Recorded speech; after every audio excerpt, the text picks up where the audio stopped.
Internet! Yeah, what's going on, everybody? How you doing? Is it Wednesday? It is Wednesday. Happy Wednesday to every person in the whole entire world. That's right. Happy Wednesday to everybody. Oh, his phone's blowing up. He's getting messages. Oh, it was actually a commercial from your video. Was it the commercial? You gotta mute that. You gotta mute those commercials. I'm realizing this shot's weird. Man. Let's see if we can't get my... There we go. I had to manually move the camera. Now it looks like there's an earthquake in here. That's pretty cool. But there we go. What's up, everybody? It is Wednesday, June 13th, Yep. 2018. And we have a special guest here today. And check that out, guys. I got the cameras correct, so I can point at him this time. And I'm actually pointing at him Right direction. on the camera. How crazy is that? We've got Zenzo What's up? Tazawa Yeah. from Tazawa's... Is it Tazawa's Tanks? Minus the S. Tazawa tanks. Tazawa Tanks. There you go. Just smooth like butter. And you can't hear... Can't hear me? Oh, we can't hear you. Uh-oh. No worries. We'll get that sorted out here in just a second. Can you hear me now? I don't know. Uh-oh. Can we hear him? Can you hear me? Oh, I'm not getting anything. How about now? Can you hear me now? Check, check, check. Oh, why is his mic not running? That's weird. Well, let me figure this out real quick. Going into the settings.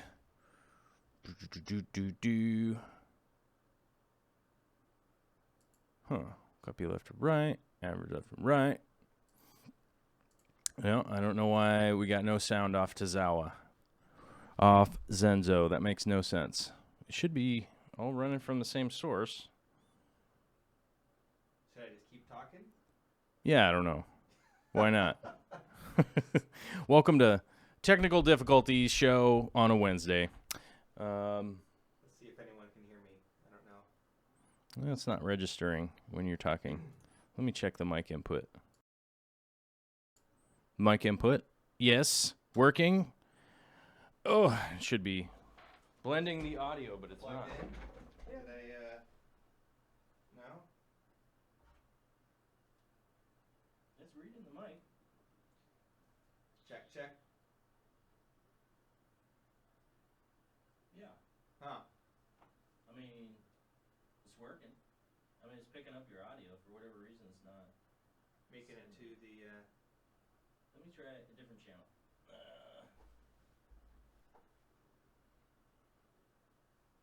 How's that? testing. 1, 2, 3. Testing. I can't see their chat, so I don't know if they can hear me or not. Check back this way. It's the most exciting show. Let's see. Can you guys hear me yet? Let's see.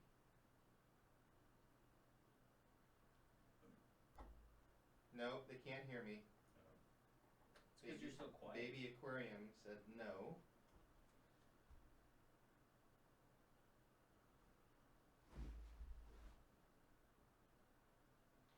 Can I make a hum?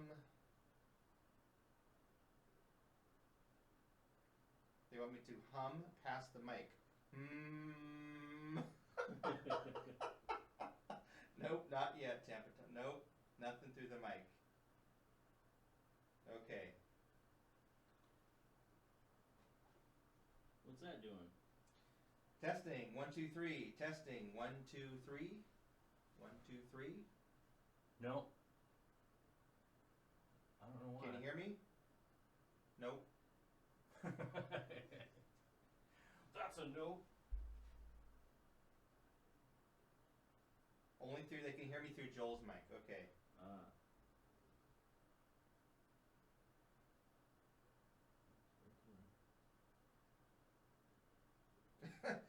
Jimmy said, luckily it's his day off. Oh gosh. He said, share the mic. We could like do a duet into your mic. Ebony and Ivory. Yeah. How's that? Testing 1, 2, 3. Can you hear me now?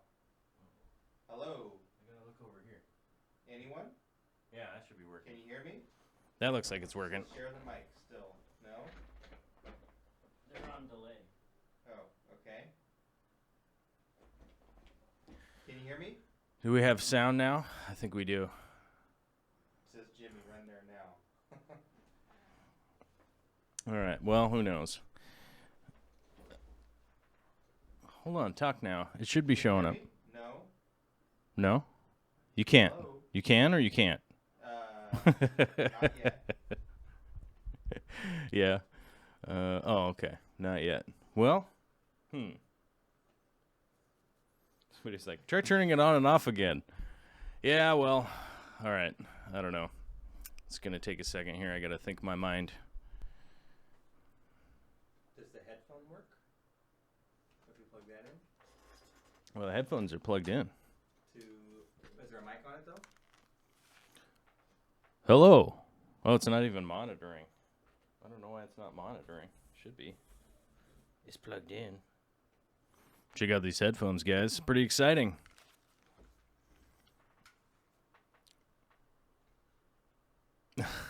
and I'm kind of loud. My grandpa. And I'm kind of loud. Yeah, just start yelling. Hi, man. Okay, they can hear me through your mic, but I'm guessing it's not very loud. How's that? Can you hear me now? Is that better? Hello. I wonder if you're just getting picked up by my mic. That must be it. Can you hear me through this mic? It's a pretty exciting, fun show. We can hear him. I think it's fine. Oh. $2 for £2 for Noodle Legs to come fix the mic. Noodle Legs ain't here. Noodle Legs is at home doing whatever he does on his day off, which is, you know. All right. Well, we've got technical difficulties here on a Wednesday. So you can't say I didn't try, you guys, because I did. We can actually tell every word he's saying. You could probably run with it. Jimmy's saying just scream. All right. Yeah. I could just sit closer. We just yell. We just Yeah. yell into the microphones. Yeah. All right. Well, anyhow, I've got Zenzo here from Tazawa Tanks, and I'm going to yell. Quite the entrance. Yeah. Here, you talk for a minute. I'm going to figure out what's going on. All right. He's going to be down below Who are you? messing. Where are you from? So, who am I? Tazawa Tanks. So, for those of you that follow my channel, you know that I live in San Francisco. I have a small aquarium service business, but that's just kind of the side gig. Have a fish room. I do a lot of African cichlids. And yeah, that's about it. I like to spend time in the gym. I travel a lot. So that's kind of the Reader's Digest version of who I am. I don't even know where I'm supposed to be looking right now because the camera is like, I'm like in between the camera shots. But let me read some of the chats here. Well, yeah, you can hear me because I'm on Joel's mic. So let me switch back over here real quick. Can you guys hear me on this mic? It should be working. Tap on just the mic. Yeah, it's getting signal now. And that's really loud for whoever. Okay, sorry. Okay, talk into it. Can you hear me now? Can you guys hear me on this mic? Oh, yeah, that's loud. Oh, it's loud. Hold on. Talking to that mic. Keep No, talking. hey, keep talking. Nope, still can't hear me. What's that? Under Armour stuff? What? I don't know. I mean, Can you hear me? Anyone? No. No. Nope. huh. Okay. Well, looks like we'll just sit close. Yeah, I guess so. Hug it out. Hug it out. We'll just hug it out. We'll make out. All right. I don't know. It's the video or the thing is actually. Let me try one other thing here real quick. We're gonna try to do one thing here real quick. Actually, I'm getting audio from that mic now. Testing. Yeah. Okay. Yeah, I'm getting audio from that mic. So let me check something here real quick. Open audio settings. I'm gonna try one more thing, you guys. I'm gonna average left. Doesn't need a battery. Apply. No, it runs off phantom power, so it should be working properly, but who knows? Vibranium. I'll just pass the mic, like it's a rap show. All right. But either way, the software says it's supposed to be working, but happy Wednesday, everybody. Zenzo is, come on up here. Oh, I guess I'm super loud now. I hear feedback from the mic. Oh, cool. Feedback's always good.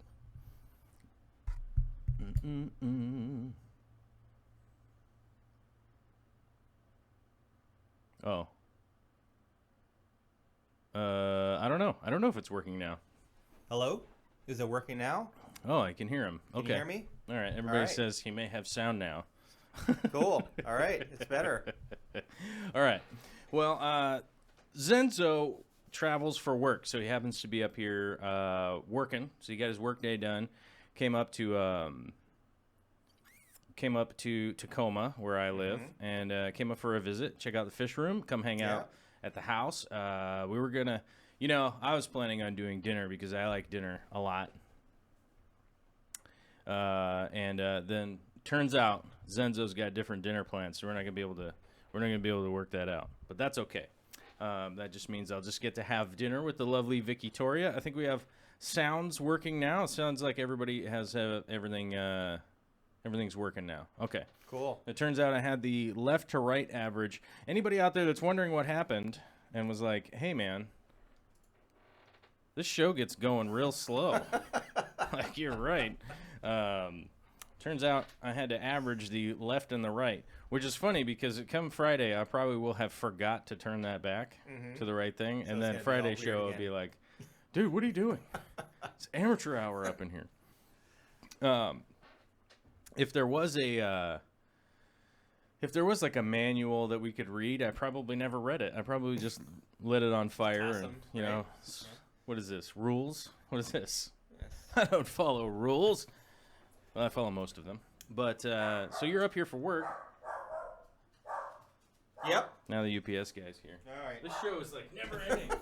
Hey, you talk- Yeah, so I'm up here for work. So for those of you that don't know, I do travel quite a bit around the country, and I happened to meet up with one of my customers up in. First, we went to Portland, so I was in Portland yesterday, down in that area, and then that same customer has some locations up here in Washington, so I drove up last night and had some meetings here today. So every time I travel, I try to kind of fit some fun fish stuff into my travel. Sometimes it's going to a fish store. Sometimes it's meeting up with a friend and hanging out and checking out some tanks. So I knew I was coming up a couple weeks ago. I reached out to Joel and said, "Hey, I'm going to be in Tacoma. I haven't been in Tacoma in a long time actually," and figured I'd pop on in and check out his tanks and say hey to everybody. So here I am. It was the mailman. All right, barking at This is the a mailman freak out. All right. Turns out they were dropping off some very serious, important mail. I may have won a Mustang. Oh yeah. Yeah, Oh. I think I won a Mustang, you Usually guys. This time of year, it's a lot of junk political flyers and stuff. Almost always. Straight to recycle for me. Almost always it's just junk mail. And it's super funny because the mailman comes, the dogs freak out, and then I got to go, like, calm the dog. Whoa, relax, dogs. Relax, my dogs. And then they turns out the mailman dropped off 3 advertisements, which is Lovely. pretty solid. Waste of paper. But somebody paid for it, so it's almost Yeah. not a waste of paper. Because somebody paid for They have it. to keep the post office employed, right? So They got, it's all business, It's all that business. I'm gonna zoom myself in a little bit here, and you see him a little bit. Oh, you're fully zoomed. We can't zoom you in anymore. I'll make myself bigger because that's how I work out. You know? Zenzo spends time at the gym. I just spend time here clicking away with a mouse, and now I'm swole. That's how I get big. But yeah, I think oftentimes a lot of people are like, hey, man, do you work out? You know? Because you do. Me? You're an enthusiast. I am. Yeah. And I was literally... I was like going to ask you about it, and then I realized like I'm going to ask you about it on the show so I have it documented at some point in time. If you're like, if you're like, refer to it. Yeah, I'm at the gym 7 days a week, and then I'd be like, yeah, but what about this day? Right. Yeah, so I try to be in the gym on average of about 5 days a week. It's not easy when you're traveling, so some days it's 4 days a week. Mm-hmm. If, this week, for example, it'll probably be 4 days because I skipped Tuesday, Wednesday, and Thursday. Mm-hmm. But when I'm at the gym, I don't lift like a... So I only lift. I don't do... I was like one of the things I brought up. Yeah, I saw you like deadlift like 550 or something the other day. And I don't want to misquote. Was it actually 550? That was 515 on that deadlift. 515. Yeah. I'm like, oh yeah, so that's way different. Yeah. 515. Yeah, 515. Whatever. Yeah. So I'm like one leg deadlift 550, bruh. So I would be what you would consider, what you would call a power builder. Oh, okay. And a power builder is it's kind of a hybrid. I like hybrids, but it's a hybrid kind of. Some people hate hybrids, like fish. A lot of people do. I love them, but anyway. So, but it's a combination of powerlifting, but also with an emphasis on aesthetics. Because what you'll see is a lot of powerlifters have big guts, and they don't care so much about what they look like. They just care about moving the weight off the floor or off their chest or whatever. But for me, I want to look good in a t-shirt and go to the beach or whatever. So I do. Focus a little bit on aesthetics, but all my major moves are focused on powerlifting. So squat, bench, and deadlift, and then accessory stuff to support those, and then little abs and stuff like that. But, right. But yeah, usually most people know I'm a huge. Some people would say I'm a cardio guy, but I don't like the jogging. Yeah. I just want to sustain for 20 hours. You know what I mean? Like, I just want to be able to climb up the mountain for 20 hours. Yeah. More active. I always spent time, like, getting as lean as possible. I've always been, like, cutting weight and stuff like that because it's like, wait a minute. Am I going to be rock climbing for 6 days straight? Yeah, it's not good for bulk. It's not a good one. Yeah, so definitely if you're rock climbing or doing a lot of stuff like that, having less mass is more beneficial. Just strong enough to carry your pack, right? Right. Have some energy. For me, I think, because my gym's right over there. See it right over there, laying on the ground. Yeah, 25-pound dumbbells. For me, I try to keep the mass on because that helps me with my lift. So in fact, for me, a lot of people like when they're focused on exercise, they're focused on cutting weight or losing fat or counting calories. When I count calories, I'm saying, did I eat enough? Right. So when I worry about calories, I say, oh no, I only had 3,200 calories today. I need to go eat another meal. So sometimes I'll be sitting at home and it'll be, 8 or 9 o'clock at night, and I'm thinking, okay, I'm only at this number. I need to eat another meal. So I do a lot of meal prepping. I have food in the freezer, so I'll just pop in my little pre-made ground turkey and broccoli and rice and eat it, so that I get another quick 600 or 700 calories. But ooh, we got we got a question for you. Question. This is but one question for Zenzo from the Turtle Girl. Mm-hmm. So obviously, you might even be able to think about what this question is going to be. Are you into reptiles? I'm not into reptiles. As far as like keeping them, I enjoy watching them. I enjoy seeing other people keep them. I've never kept a reptile before. Okay. I've kept amphibians before, but not any reptiles. Maybe one day, if I had some more space to kind of do some cooler kind of tanks where you can have water and dry terra firma and do some like paludarium type stuff and that those kinds of stuff things. is really intriguing to me. I've seen some really cool ones on film recently, and that is very appealing. Is to Well, that's one of the crazy things. So I got kind of into like Serpa Design. Have you seen his channel at all? Like the projects that he does? He's got kind of a bigger channel. I think he's got like 150,000 subs or something like that. And I think Corey and I were like trying to get him on to the Real Fish Talk. So I've been following him over the last year. And he does a bunch of cool paludariums and stuff like that, like which I find to be really entertaining myself.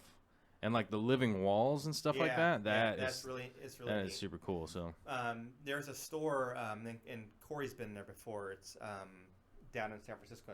It's a local fish store, and it's called Ocean Aquarium. And they have a few smaller. I guess it's not really a paludarium, but it's an aquarium. But they've got like a living wall growing out the back of it. Right. So it's pretty neat.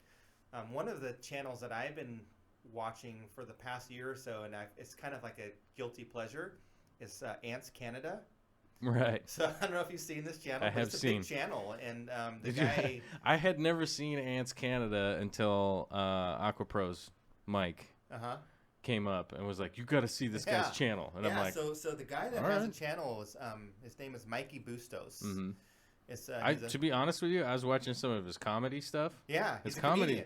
His comedy videos are great. Yeah, he's a comedian, and he was also on one of those talent shows in Canada, and I don't know how he did. He won it or did very well, but he lives in the Philippines part-time, and he's got these amazing ant farms that are like huge, like as big as your rummy nose tank. There's all ants, fire just doing ants crazy ant stuff. Yeah, and then he's got this one where he did like fancy guppies in the front, and then ants in the back, and then he's got like corridors in there and stuff, and so it's kind of a neat setup. It's not bad, but I've seen some of it. I wouldn't say I'm much of like actively following or not. But anyway, that's a long answer to just asking about. So I don't have any reptiles. I like them. I just haven't kept any. Yeah, we do have a super chat here that does apply to one of the things that you do on a regular basis, which is applies to your small aquarium cleaning service, your service business. Yeah. And that's from Betsy Cummings, who's asking, so what's your best cleaning tip for aquariums, and what filtration do you prefer? Okay, so I want to hear the filtration thing first, because that's a pretty quick. Yeah, well, prefer for myself would be sumps and sponges. Okay. Sponges because they're easy and inexpensive and easy to clean, and sumps because they're so versatile. Hiding equipment, more water volume. I mean, there's 1,000 things that you can do with a sump, right?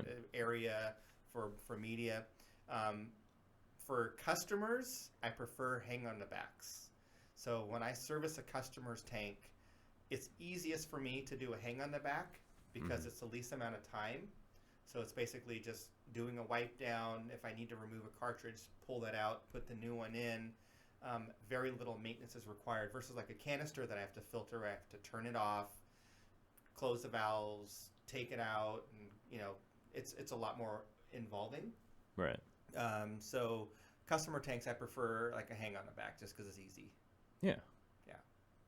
But personally, I would do a sump. Personally, you want to go sump. So a sponge in a sump would be really cool. Sponges in the sumps. Yeah. Yeah. Well, that's what we kind of did with the 800 over at Corey's place.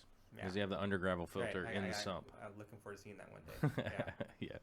So that was pretty fun. And the second part of the question was, what is your best cleaning tip for aquariums? So for cleaning, because you're somebody that gets to move around and do a lot of. Yeah, I do a lot of tanks. The best cleaning tip would be to move water without carrying it. That would be my best tip. Because I think a lot of times when people have to carry water, you tend to not want to do the water change because it's a lot of work and it's a hassle. But if you can find a way of moving water out of the tank to dispose of it, or from the tap to the tank, if you can do that without carrying anything, that is ideal. So whether that be a python, whether that be a submersible pump on a vinyl tube, anything like that. That's what's made it tolerable for me when I'm doing, 30 or 40 tanks. It's a lot easier that way. Yeah. So as long as you got some buckets, wheels. Well, yeah, So I do the garbage cans. I do the garbage can, and I have to do that at one of my customers, it's in an office building, and there's a long hallway, and we talked about this before. And so I have to push or pull, move this 55-gallon Rubbermaid garbage can down a hallway, and that's the only way to move it. But even then, it's on wheels, and it's it's heavy, but it's not that heavy. Well, for me, because I lift, but right. but even then, I try to limit. I still use the pumps. Yeah, let's see. Even if it's 50 gallons of water, let's say it's just straight 50. 350 pounds or something, right? That's 400. Yeah, I guess. Eight pounds. 8 pounds a gallon. Yeah. So unless it's milk, then it's a little denser. It's a little heavy. It's a little heavier, bros. Or oil. Yeah. Although it'd be weird that if you had a 55-gallon thing full of oil. I actually have done that before. Oh, in the restaurants, yeah. And 70. Yeah. Well, I worked for a company for a short amount of time. I was a manager of a hazardous waste removal company. Oh, okay. And we would get like these 70-gallon drums of waste oil and all kinds of things and mineral spirits. Heavy. Yeah. Yeah. Yeah, some of that stuff's pretty nasty too. Oh yeah. The nastiest stuff is actually the dry cleaning chemicals. Ooh. The dry cleaners. That's gonna be super corrosive. It's terrible. In fact, does it have like the number 10 corrosive on the side of it? I don't remember the hazard numbers. I just know that in the trainings that they would require the drivers to wear masks when they went into the dry cleaners to remove the chemicals. But then you'd go into the dry cleaners, and I would go on ride-alongs with the driver sometimes, and you'd see people like putting their food on the drums that you're disposing of, wearing these big gloves and these masks, and it's like their Chinese food that they have sitting on a plate, and then there's eating, and then there's working, and then you're going in there with these hazmat essentially gear on to take away these chemicals, and they've just been eating their chow mein off of it. So right, not the safest. Not the safest. Yeah. A lot of crazy stuff going on. Yeah. Alyssa Bentley. Oh, so I forgot to mention this earlier because we had our sound snafu, which is pretty cool. Okay, come on, Biddy. Come on. Come on. Make that jump. Come on, you can make it. Yeah, I know you can. You've done it lots of times. But I was going to talk about this earlier in the show, but we never got to it. Last night, we went to the Greater Seattle Aquarium Society meeting, right? Which is the once a month local fish club meeting. And as a quick reminder to everybody out there, if you have a local club, get involved with it. It's pretty cool. It is the best. I did even have like a slight bit of jealousy last night when I realized that, the BAP program, if you know what the BAP program, for points, right? They were handing out awards for that kind of stuff, and I was like, wait a minute, they have a horticulture one too. And I was like, I wonder if I could just send them in a bunch of stuff that like, here's all the plants I grow. Can I get an award? No, but I feel like I'm a little far along here to be like trying to get awards or whatever. But I do have to appreciate a lot of the work that those guys are doing, the organization, funding stuff, doing the websites, doing all that kind of stuff, handing out awards as people like move up in their skill set and stuff from the actual community coming together to help everybody. That's like really cool. Alyssa Bentley was there, and then we also had a bit of an issue because I didn't realize that I had met Alyssa Bentley until today. Oh, even though you got it. Yeah. She sent me an email and was like, yeah, it was cool to talk to you last night. And I'm like, wait, what? What happened? What?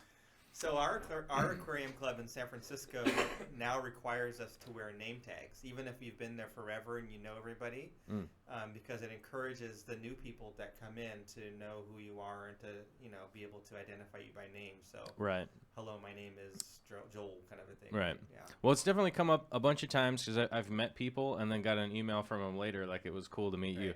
I would remind anybody out there that yes, I do this show a lot. I do a lot of YouTube stuff and everything, but I can't see your end of the computer. I can't see you guys watching me. And so it's a little bit difficult because we were like, hey, man, what's up? And I'm like, cool.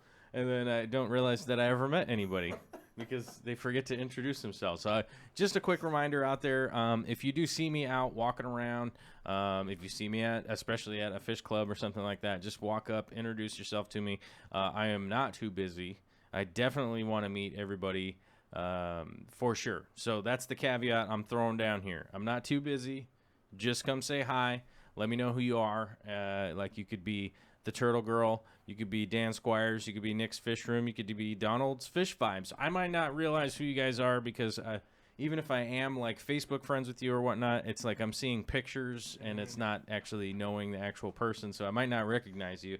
I am getting older these days. I have had a lot of massive head trauma. So I'm sure CTE is setting in and that's probably a part of it. So you got to walk up and say hi, just like M. Howie9, Mike Howie, when we were out at the American Live Bearers Association out in Minnesota. He just walked up and said, "Hey, I'm Mike. I'm M. Howie9." And I'm like, "Hey." Yeah. And I'm like, "Yeah, I figured it out." So just a reminder to anybody out there, this happened a lot when I was at the Aquatic Experience. A lot of people came up, they just said hi and then left, and I'm like, "I don't know who you are. What happened?" So that happened last night, but now I know who Alyssa is in my head. So now I know next time I see you, I can be like, "Alyssa, what's up? What are you doing?" And we'll figure it out. As Mr. Gillett is saying, I am an elderly father. As the hospital has appointed us on our paperwork, we're elderly parents. Oh, God. If you're elderly, then I'm like a fossil. Well, we're elderly first-time parents. Oh, okay. All Yeah. right. Yeah, I'm I'm 38, so Yeah. they're like, "Oh, hey, guy, this is your first kid? You should have made a bunch by now." And I'm like, "Dude, what are you..." Yeah. I had to wait till I met the right lady to make a baby with. Come on now. For multitudes of reasons. Yeah. Okay. Right. Many reasons. Social, economic, whatever. But so I'm going to be an elderly father. So you got to introduce yourself, and hopefully we'll have a good talk and a good chat and all that kind of stuff, and we'll always be good. I got to move. Uh-oh. My camera's not in front anymore. Hold on. Check this out. Technology. I forgot to move this over here. Make yourself bigger. There we go. Now I'll move this ID over here, so this makes more sense. Well, Zenzo keeps moving around, so I got to move the camera to keep you in frame, which is fine because I can do it over here. It's way easier. Okay. But don't point it out. Just be like, "Oh, that's natural. That normally happens if I wiggle it around. If I wiggle around, somebody squares up the camera for me." Well, we do have a question from M. Howie. Speaking of the devil, it says, "I have a 75-gallon tank with 6 peacocks, 5 purple ACI. Is that ACI? Yeah. Is that how you say that? And 4 yellow labs. Any other stocking suggestions?" Ooh, this is right up your alley. This would not be up my alley. That's 15 fish. Mm-hmm. It's hard for me to make stocking recommendations without seeing the tank because of aggression. My advice, 15 medium-sized African cichlids and a 75 is a good number if they're not killing each other. Your ACI are pretty docile, your yellow labs are pretty docile, and then your peacocks, depending on who's a tank boss, might have some issues there. If they're not fighting, I would leave it alone. If you are having some issues with aggression, then I would start to play around with the stocking numbers. But 15 is a pretty good number. I think in my 75, I think I have around 18 or 19 right now. It kind of varies depending on who I'm moving around. And that's also because I do so many water changes. So I'm doing 70-75% water changes about every 3 or 4 days in that tank. And it has a canister, a hang on the back, a sump, and a refugium. So, it's a heavy bio load for a tank like that. So I would say that, if it's working, that's a pretty good stock. You've got some blues, you've got yellow, and then whatever color the peacocks are. It's probably working pretty well. So I would keep it as is unless there's some issue. So he's already got it handled. Yeah. Now it's just time to start breeding them. Well, I don't think any of the babies are going to survive, but well, the issue is, and then if you breed, then you have to introduce females, and then you introduce aggression. Oh, that's a good point. Yeah. Yeah, because I wonder if it might just be all males in there, It's harder with the Mbuna to tell the sex. There's less dimorphism with them, but. Oh, okay. Yeah. Yeah, as you guys know, I'm not great on the big cichlids. You know what I mean? So that's some good advice. All right, sounds good to me. Cool. Let's see. Donald's Fish Vibes is wondering if I can turn up Zenzo's mic a little bit. Well, come closer. Come in closer on it. There we go. Come in closer. That's the easier way to do it. Yeah, get up on that condenser mic. It's He can handle it. It's He a can take gentle. It's a gentle soldier. Got to get close. Got to make you out go. with it a little bit. All right. Let's see. Any shipping advice for this time of year when a lot of my places are 92 to 95 degrees? Have not lost any, but advice on how to cool them down. Must be in the south or another country. That's hot. That is hot. Yeah. The best thing that you're going to be able to do with that, personally, is just overnight shipping. You're going to have to increase the speed of shipping. That's going to be the biggest thing that you can do. You're going to have to insulate the box as much as you're going to have to insulate it as much as possible. You need to keep that outside heat from getting into it. You're going to have to increase the oxygen in the bags. So if you have compressed oxygen, you're going to have to add that. You're going to have to add a little additional and a little bit of additional sedative to your fish and stuff like that so that they are less active and producing less waste for the shipping process. I do not recommend to anybody who's not extremely experienced with shipping to be shipping during the middle of the summer. If you can avoid it, I would avoid it. Maybe you already have some orders that you need to get out and things that need to already go. I would almost always contact the person that's buying them and be like, hey, look, our weather pattern's a little bit crazy right now. You know, looking into the future, it's not going to get, it may or may not get better where you're at. So if it was like 90 degrees here this week, next week it probably wouldn't be. Right. So sometimes that is a great way to do it, but you're definitely going to have to speed up the shipping. So if there is a way that you can get, if there's a way that you can get them to go out in the afternoon and only travel at night and get there next day, that is a possibility. I know sometimes we can do that here, but you have to go to SeaTac. You have to go to the airport and ship them that way because the UPS or the Postal Service or whatever, they're not going to do that for you. So you may have to take some extra steps, go to the airport, make sure it's dropped off right on the plane, get there and get it picked up from wherever it's going to land. Yeah, I know that a lot of the FedEx shipping centers, you can drop it off pretty late, and they will do. It's going to cost you, but then you can get it there next business morning or whatever. So right, it's just it's going to be really costly this time of year. It's so much easier to deal with cold, personally, in the shipping issues that I've had. It's way easier to deal with the cold. Because, like, worst case scenario, the bag drops down to like 50 degrees or something like that. Most fish can handle it for a little bit. But they can't handle 95 degrees. They're going to cook. But they can't handle 110 in the bag. They're just going to cook. So that really is it really is difficult to deal with this time of year. But I think personally, if I was sending out shipments, I would make sure that they were going like airport to airport. Try to work that out if you can. I know that costs a lot, but it'd be almost cheaper just to drive it somewhere. I agree with you. The time, because what happens is a lot of these, they're not insulated trucks, they're not refrigerated trucks.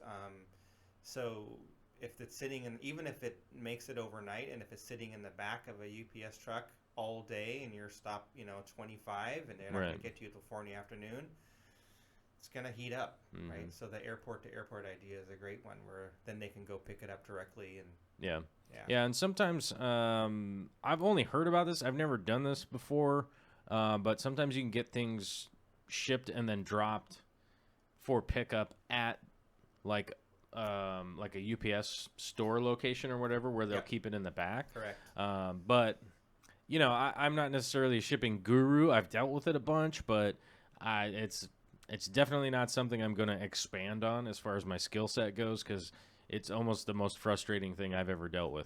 And there's nothing quite worse than somebody getting something that you sent to them and they're like, everything's dead in here, and you're like, oh no. So that's always miserable, but hopefully if you're just sending to a friend or something like that, then maybe it'll be cool. And they can figure it out.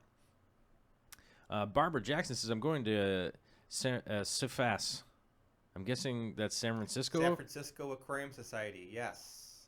Didn't realize it was a thing until recently. Yeah. I'm about an hour south, so not a long drive. Well, that's easy. She's an hour south? Yeah. Okay, so she's just down the peninsula, maybe like San Jose or north. But yeah, so San Francisco Aquarium Society. She's just coming from the ballpark, the football stadium.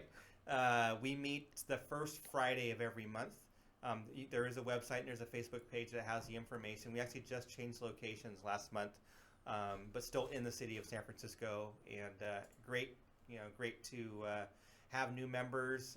It's my, I really enjoy going. I go every month. I've only missed one in the past 13 months or so. So I really try to make a point to attend. You get to hear speakers. You get to, auction stuff off if you become a member. So I sell fish there sometimes, or I'll sell dry goods. I end up buying a lot of things there too. You get great deals. So if I ever need to buy anything, I always make a list and I go to the auction first to see if it's going to be there.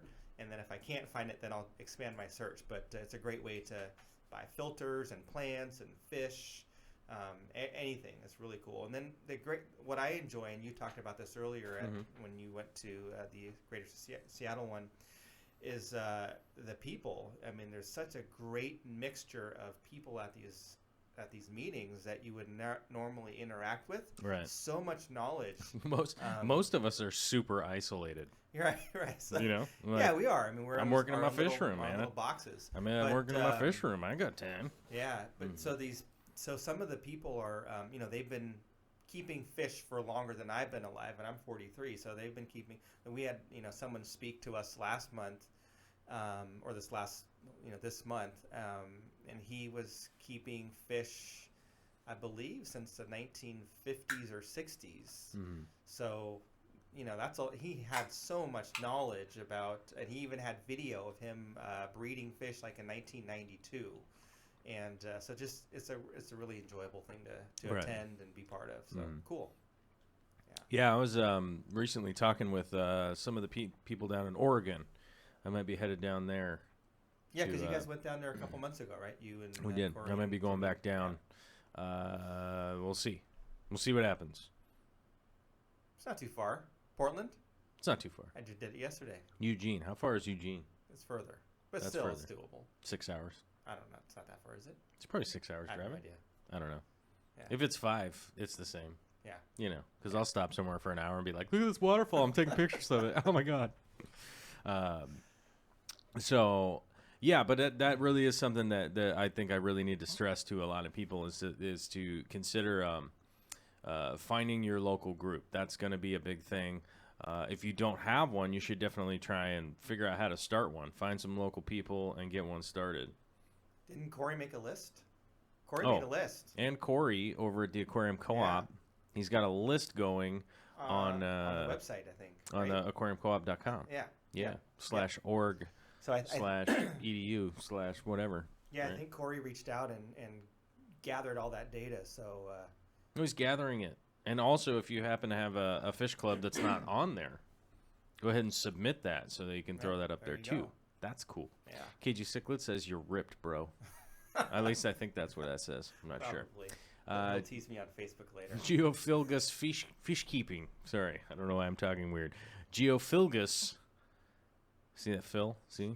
Geophilgus? Is a play on geophagus. Geophagus, yeah. Okay. Fish keeping says, is there a way to seal a leak appearing underneath the tank from a sump return pipe without having to drain and strip the tank? Thanks in advance. A way to seal a leak appearing underneath the tank from a sump return pipe. Is there a way to do that? Yes, there is a way to do that. You don't actually have to drain the whole entire tank. You can take the pipe apart with the tank off, as long as the return and overflow isn't siphoning water or anything like that. I'm a little bit confused by the question, but because the return pipe would be on top, right? Coming back. Mm-hmm. The return pipe coming up, you should be able just to turn the system off, allow it to rest, and then you'll be able to take the return pipe off. But you will have to take the pipe off unless you like as seen on TV things, like the quick seal stuff you see in the middle of the night. If you like those commercials and you want to support those guys, I guess you could try that out. I wouldn't recommend it, considering I'm not going to say half of the calls because that's just ridiculous. But I have received quite a few phone calls of we used something like that, and it worked for a little bit, Right. and now it's not so good again. Right. It's a temporary fix. But as far as plumbing goes, I would give the same advice as I do for electrical. Go ahead and take it apart and redo it. If it's failing, it most likely will fail again. I don't have a... oh, wait. Crystal ball. Somebody was going to say he doesn't have a crystal ball. You be wrong, kid. I got a crystal ball right here, and I see our future. Take it apart and fix it. It's the way to go. But yes, I really would say that it's the best idea to take apart, rebuild the system. It's like a transmission. It's not going to get better if you just keep driving it. You know what I mean? So I would recommend to take it apart. If there, sometimes people are like, look, I'm just looking for a quick temporary fix. That might be a way to go so you could plan out a better repair. And I make that with kind of this face, like, maybe. You know, put some bubble gum and baling wire on it for a little bit, but... just address the problem and fix it right the first time, I think, would be the best way. Right. Yeah. Sometimes you got to just do what you got to do. Donald's Fish Vibe says, Flex Seal Bright, as seen on TV. I've used it, and it works. It's been lasting for 2 years. Wow. Must not be under a lot of pressure. That's a slow But drip. maybe it works really good. I don't know. I think I've got some Flexi Seal in my garage, but I only use it for background painting. H2O Culture is asking question on plumbing. Favorite glue for PVC pipe? My favorite glue for PVC pipe would be PVC glue. Depending on the rating, depending on the application, that's the type of glue that I will use. If it's CPVC, I use the purple and orange. If it's standard issue PVC, I would typically use the clear for a medium duty application. If we're in a wet environment, I would normally use red hot glue, which is actually bright blue. That's And what I confuses use. people. Yeah, I use the blue one. If we're in heavy duty, I would use the heavy duty one, which is it's not gray. What color is it now? I don't know. They're all color There's coded. a purple one too. What's the purple? Purple's primer. Okay. Purple is primer for prepping, and then people will freak out if you're using purple primer. They're like, "You don't use clear." I'm like, "Yeah, I'm not driving to a specialty store. They're only open till 3 o'clock, and it's 6 right now, or whatever." So I very rarely do I ever use clear primer anymore because, as I said, I don't like making an extra trip to a different store when I could just like go to Home Depot or whatever and use purple and just be a little cleaner with it. There's a lot of guys that are winging around that clear prep. You know what I mean? The clear I've primer. a bunch of blue stuff all over my floor a few times. Yes, that's how you learn. There might be some blue spots on my face. That's how you learn. Concrete, That's how you learn to like. Put Oh, some cardboard down. I Before gotta not drip all over the place. Oops. It's funny if you do that to a customer because they're like, "What happened over here?" And you're like, "Boy, I don't know. This thing. It's rookies around here. I don't know." But yeah, if you get charged for it, then you really run into a problem. Leslie 09's Fish Room is asking, will the poly filter take out liquid fertilizers and or help with the diatom algae that's currently in my tank? Now, do you know the answer for this? I don't know the answer for the diatom algae. I would assume that it is going to take out some of the liquid ferts, but I don't know because I've never tried it. The only time I would use polyfill myself, and I have a little stack there, is for when I put fish in a bag and I'm going to sell them. I don't use it for any type of ongoing filtration or anything. Oh, you just put it in there for like something to hang around with? Mm-hmm. That's it? That's it. That's all I use it for. Oh. Do you use it for other stuff? Well, a lot of people use the polyfill for like really fine filtration if they're trying to get like perfectly crystal clear water. You're talking about the polyfill that removes the. We're not talking about just the fibrous material, but actually the stuff that removes. Like you'll put it in the bag of like when you're selling fish, you'll put it in the bag because it removes the harmful ammonia, etc. in the Oh. water. That's polyfill. That's what I'm thinking of. Oh, is that what you're thinking of? Yeah, I think Man. it's called polyfill. I was thinking of polyfilter like. No, I use that The material. myself. I was like- Like the polyester so now I'm filling I use confused. everywhere. The polyester filling I use Yeah. hang on the back some. Yeah. Wet dry. But the polyfill is the brand. It's a good thing that you're here Which is because that little square that you cut so off. we got and you put it- polyfilter. All right. So if we're talking about the inert stuff, I don't know which one. no and no. But if we're talking about the activated stuff, because Right. what is that? The that polyfill is like. I don't know what it is. It's like magic. active. It's got like activated carbon and It a bunch of changes other color stuff. depending on what. Yeah. Right. The I guess if it's just polyester, 100% polyester stuff, then Mm. it's just a screen, right? Right. Yeah. Yeah, and personally, I don't know what that would take out of the water column because I'm not really associated with that product and I don't ever really use it. So I'd be a terrible person to give you advice on that. But what I can give you advice on is diatom algae because I'm a captain of working my way through diatoms, you guys. Where do diatoms come from? That's the first question. Overabundance of silicates. What is the typical culprit for an overabundance of silicates? Brand new aquarium.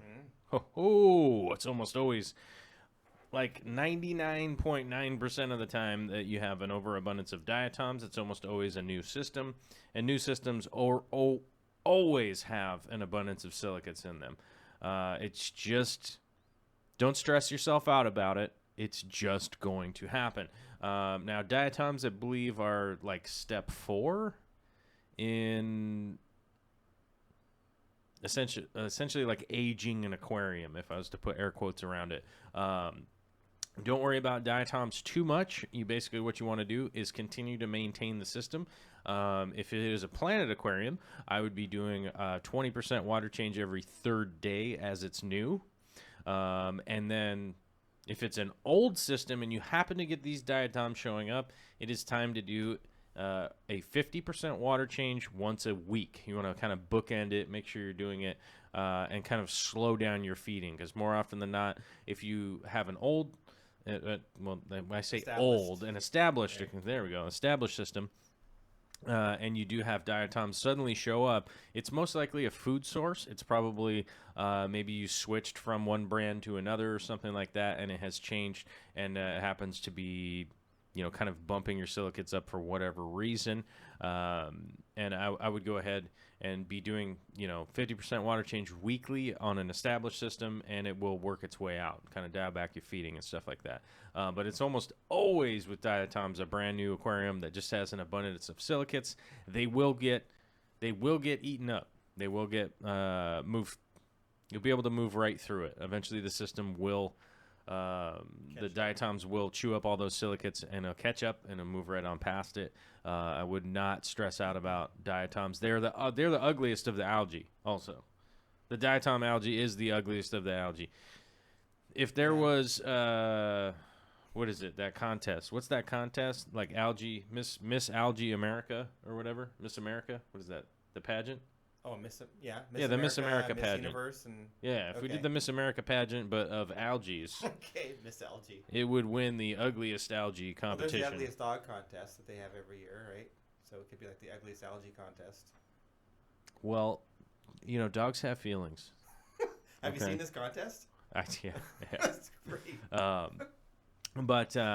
Yeah, diatoms are the ugliest of the algae, but don't worry about it. You'll be able to work through it. It's the easiest one to get rid of, I think. It not only is it the ugliest, but it's pretty much the easiest to work through because you don't really have to do anything. You just keep doing what you were supposed to be doing, and they end up going away. And same thing in a reef aquarium with a reef aquarium as with a freshwater. It's not exclusive to one type of water. Diatoms, you just got to work through them. Mr. Gillett's asking something weird because a bunch of people are responding to it. Let's go see what it was. There he is. Actual question. Noticed white things crawling in my tank. Oh, We saw this today. we saw this earlier Yeah. today. They look like worms. Seem to crawl on the grass and the gravel. With little heads Ideas? that look like this. Yeah, they have them little heads. They look like weird little worms. Most likely culprit, one of the planaria, as I have right now. I have one of the planarias in my shrimp tank, and Zenzo got to check those out today. I always want to call you Tazawa because I've said Tazawa so many millions of times. It works. And it's like I'm on the show and I'm like, I can't screw this up. I better just get it out of the way and call him Tazawa. But Zenzo was asking me about it earlier today. He's like, "Oh, look at those little planarias." I'm like, "Yep," and they're. I'm kind of knee deep right now in them with the shrimp tank, but as we talked about earlier, it's like, what are we gonna do?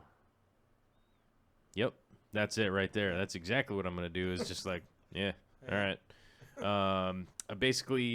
I swapped over on some shrimp foods and stuff like that, and as you guys know, I was on vacation and I was overseas. We're in Germany. We're over here. We're over there. And speaking of that, we're gonna be in San Francisco this weekend. Victoria and I are headed down there to go check out Alcatraz. We're going to check out his hometown. Alcatraz? Yes. You have, okay. Yes. A lot of people were trying to give me advice on San Francisco, and I was like... You've been there. Yep. Been there lots of times. Yeah. It's not far from where I'm from. Yeah. It's not far. Well, how long is that flight? Hour and a half. Hour and a half, yeah. Maybe? Yeah, it's pretty short. It's short. It's like one of those flights where you get up to cruising altitude, and they're like... do you want a pretzel? And they're like, I don't know. I might. There's no time. Yes or no? They're like, yes. Okay. And they throw them at you. And then they're like, and all of a sudden it's like, boom, we're preparing to make our descent. So put on your seatbelt. And you're like, I never even got to take my seatbelt off. You guys. Yeah. So it's not a long flight. Nothing crazy. I've definitely been there a bunch of times. I'm interested to go back to the wharf. Because we're like going down to the wharf. Yep. We're going to go get on the boat and go out to Alcatraz. I'm interested because I haven't been on that portion, portion of San Francisco for... Yes. Okay. That's all... Alcatraz tickets. Yes. Okay. And we have a bus that's going to drive us around. Got it. Okay. They're going to be like, that was Johnny Depp's house. Oh, you're or on one whatever. Of those red buses? I believe we're going on a double-decker, man. Why not? No, that's fine. You know what I'm doing? Living the dream. Yeah. We're going to go on a double-decker. I give those buses no quarter every time I see one. I wouldn't. I'd crash right into them. What you guys doing? You guys got time. You're on vacation. Well, you know they're on vacation. Yeah, they got time. Right. It's all good. But yes, we're definitely doing the touristy stuff because Vicky has never been to San Francisco before. So we're just going to go kind of do the tourist thing, kind of walk around... Chinatown? I was going to say Chinatown, but I was going to say International District. Because some people tripping if you say Chinatown. Well, that's what they call it. It's Chinatown. Yeah, it's Chinatown. We have a Chinatown, we have a Japantown, but Chinatown is pretty cool. I'm going to go to Vietnam Town. We don't have that. No? No. Koreatown? No, L.A. L.A.'s Koreatown? There's a Koreatown in... in L.A. Kind of forgot what city it is, but it's I'm kind of... going to go to that one. Eastern part of the city. Yeah. I'm going to go to that one. I did realize the other day some people thought I was completely crazy because I'm like, I want to learn Korean. And they were like, oh, that's cool. Why do you want to learn Korean? I'm like, because I want to be able to talk to my barbers. And they're like, you are the most ridiculous person I've ever met. I'm like, that's it? I'm like, that's it? That's what makes me the most ridiculous person ever? Oh, man. This is ridiculous. But we have a question from Mike Tete. I don't know how to say his last name. His name Michael Tete. That kind of hung me up because Tette. How do you say that right? I think Tete is how I would Tete, pronounce maybe? it. Okay, yeah. Cool. I had a spawn of apistos, and the first time I got 1 female and 10 males. Next spawn was 15 females and 2 males. Do you believe the parameters affect ratio? I've never bred apistos. I know you have, naturally. I don't know. I wouldn't know enough to be able to give a good answer. I do know that in some species of animals, the temperature will affect males and females, but I don't know with the pistos, and I don't know what other parameters outside of temperature would affect that. Right. I think there are some studies out there that do they sort of lead into the idea that water parameters do this, water parameters do that. I don't think that anything's been solidified yet. I don't think anything is 100% definitive of whether it be shrimp or cichlids or any kind of anything. I haven't seen anything that was really definitive. Though I do know that a lot of people have come to the table and been like, well, when my temperature was this, with some experience of these things going on, which I believe is probably some evidence of something. But I could never really give the advice to anybody to be like, oh, if you brought it up X amount of degrees, you'll get more females or males or anything like that. I think it's just sort of roll of the dice kind of deal. And anything that I've seen that's temperature related is out in nature. So like watching PBS or the Blue Planet or something on BBC where it's, a species that's affected by, tidal changes and temperature currents and things like that where, but yeah, I don't know in an aquarium environment. Yeah, it's really one of those things. I haven't seen any kind of study that's been able to really really replicate anything that is for sure. Right. Oh, we got a super chat that says move closer to the mic. Me? Yeah, Again? you. Man, I keep doing that. You got to be up on it. Right up on it. You got to be right up on it. Like I said, you got to make out with it. You got to make out with that. Get hot on the mic. Yeah. Thanks, Rebecca. Appreciate it.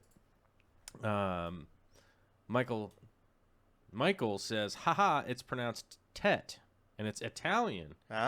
You're wrong. My name was Teta, got butchered to Tete and Ellis, or at Ellis Island 75 years ago. So it's just pronounced Tet. Tet. All right, cool. Got it. Well, we're learning stuff today, that's for sure. KG Cichlid says, got to pour some testosterone in the tank. I think that's Italian also. Testosterone. Testosterone. Got it. That's the San Francisco treat. That's the San Francisco treat for testosterone. I believe it's a small pasta dish. Fantastic. So maybe pour that in your aquarium, and maybe you'll get some more. Where do you Jersey Shore kind of guys? I don't know where you get that either. I mean, I've seen juiced foods in Asia. It depends on where you're. It depends on where you're shopping. Yeah. It's one of those things. It's like regional type stores. You know what I mean? Like you can't just go to Safeway to get testosterone. No, they don't have it there. No, I'm talking about for fish though. Oh, for fish? Oh, for testosterone? For fish, because people want to give their fish hormones. I have been long since on the side of the debate saying that, hormonal treatments are just a bad idea. If they work, it's a bad idea. If they don't work, it's a bad idea. I would agree. It's just a hot mess. It's not natural, right? I just try to go with the natural way as much as possible. If you are somebody that wants to get into breeding, there are much easier avenues to go about breeding that would work a lot better, personally. Selective in my breeding opinion. Selective breeding, lots of tanks, paying attention to eggs and fry and all that kind of stuff and live foods, and there are there are a bunch of things ahead of the hormones that I believe will get you a lot more success in breeding and stuff than just dumping hormones in a tank and going like, look, I found the magic switch. Simon White says, the am in my part of the world so entertaining. I don't understand. And I read that out loud, and I don't understand it either. Donald's Fish Vibe says, Zenzo not accustomed to doing interviews with a mic. I attached my Bluetooth speaker, and all is well. Sorry, guys. I've only done this once before, so I'm a rookie.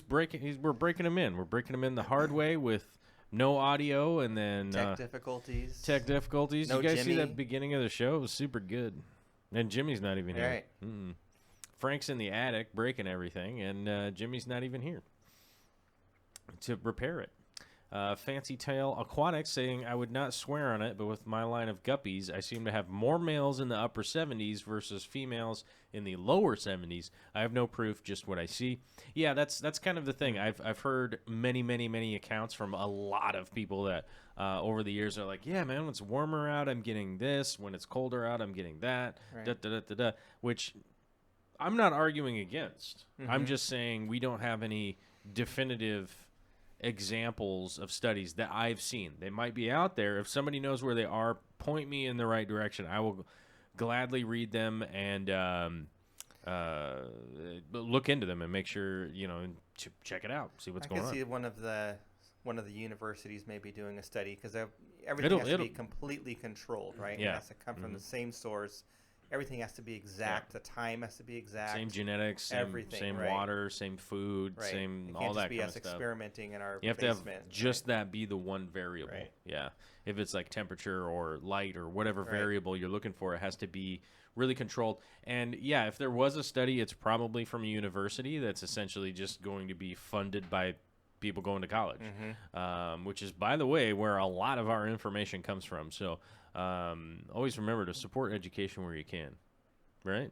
Yeah. I'm not saying or pay your taxes. I'm not saying go out there and be a gambler or nothing, but you could buy a lottery ticket, and that might help some kid go to school. That's true. Yeah. If you're I wouldn't advise buying a lottery ticket. You were saying pay your taxes. I was saying that, like, maybe if you don't want to pay your taxes, you could well, who wants to pay taxes? buy some lottery tickets or something. I don't know. I'm not advising anybody to buy lottery tickets. You got to be over 30 before you buy lottery tickets, right? Oh, we've got a super chat from the other Bob, a.k.a. Bob Kaylor, who says, for ice cream on the tour bus. It's a $10 for ice cream on the tour bus. Thanks for bringing us quality content and quality guests. Much better sound, Zenzo. Oh, he said he's doing better. You got to be up on that. All right, right up on it. That's that condenser mic, man. You got to be on it. Yeah. I very much appreciate the ice creams. As you guys know, I've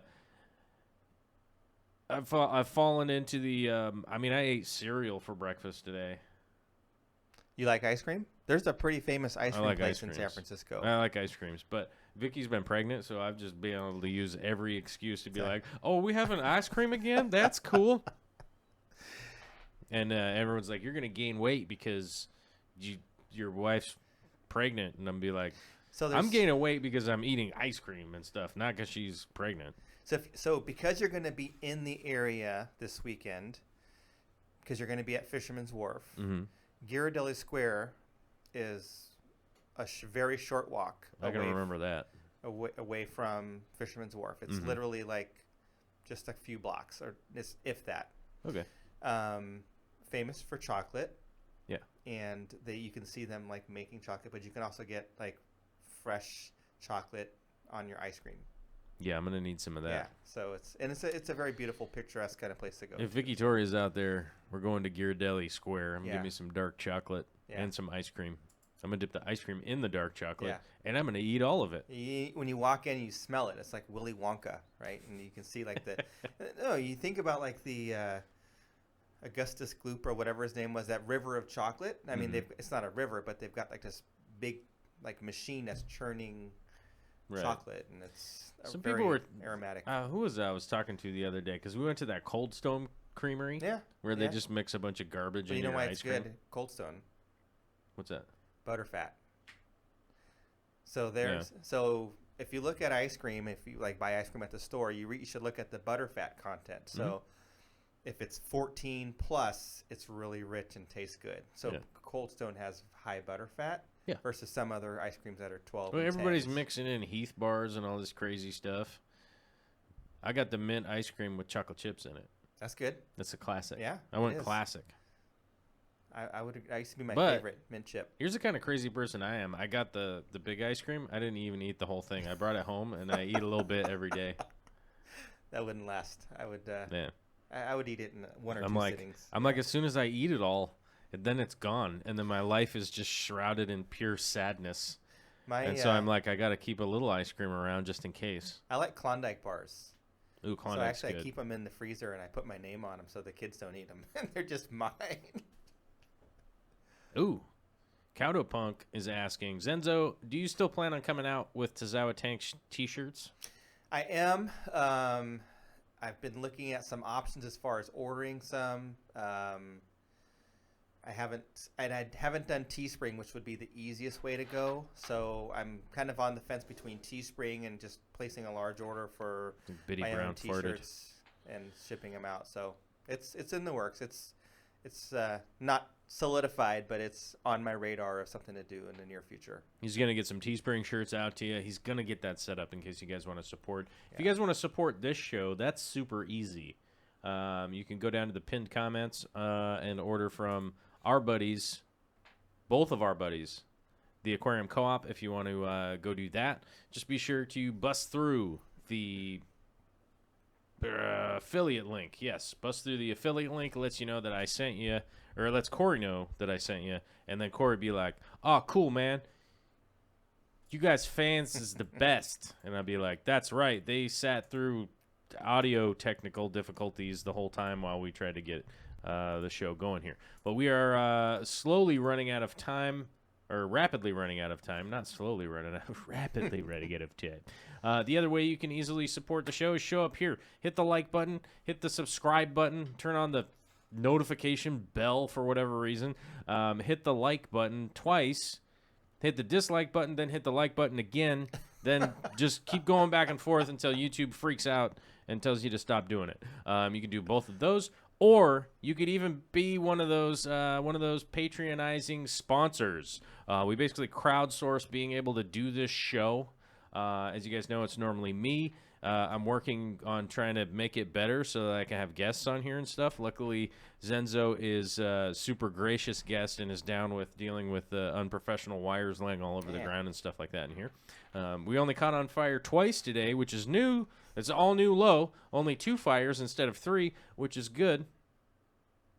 But we got a long way to go. And how are you going to do that? How do you become a sponsor? How do you do that? How do you make that happen? You go over to the Patreon link, which Dan Squires doesn't have.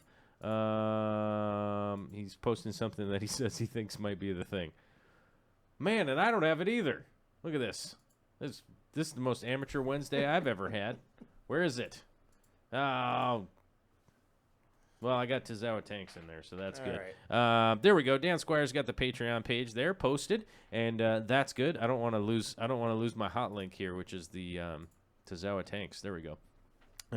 But go over to the Patreon page, join one of those 300 people there, and it's a monthly charge. It's a third-party website. It's super easy. That's the reason we have Patreon, is to crowdsource making more shows, more videos, traveling around, help you guys out, bring you guys all sorts of information when it comes time to be able to do that, which is whenever, wherever, whatever, because this is the internet. All right. Go to the Patreon, do that thing. There's a link down below, blah, blah, blah. Make it happen. I just posted a link right into the chat. It's the most important link of the day.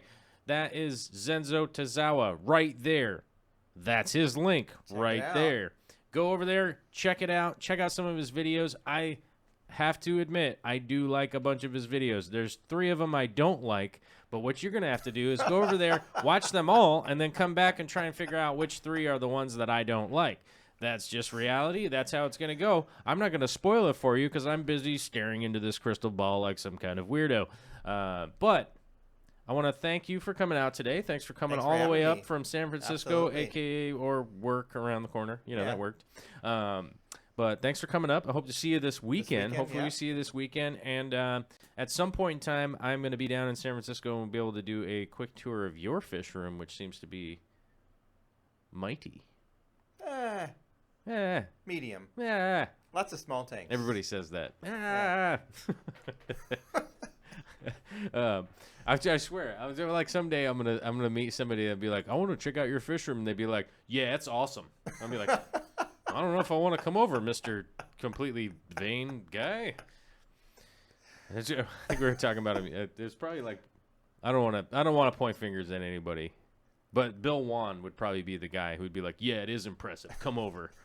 He's the guy he's upgrading from a 20,000 gallon reef to a 40,000 gallon reef inside his house that his house is built around. Yeah.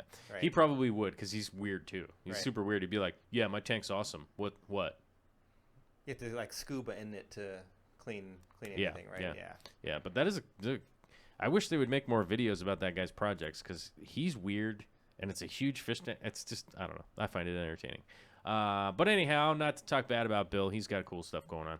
But I feel like he's the guy that would say, yeah, mine's awesome. Thanks for coming out today. Happy Wednesday to everybody out there. If you don't subscribe to Tazawa Tanks, You got a problem. You have an issue. All right, we got 2 subscribers today while you're on All the right. show. Sweet. Is that how that works? Yeah. All right. Crumbs good. make a cake. All right. Keep 'em Crumbs coming. make a cake. God, that's smart. LG3 Nation with the chicken motorcycle super chat. I have no idea what that means, but LG3. You have chickens, and I used to race motorcycles. Oh, you race Oh, Remember? Jesus! We How'd you talked figure about that this. out?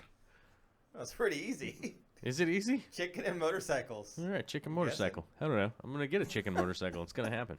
But thanks for coming out, everybody. Much love to the Fish Squad fam, whatever, notification squad. I don't know.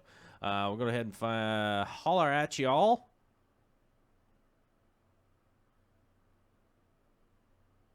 Later.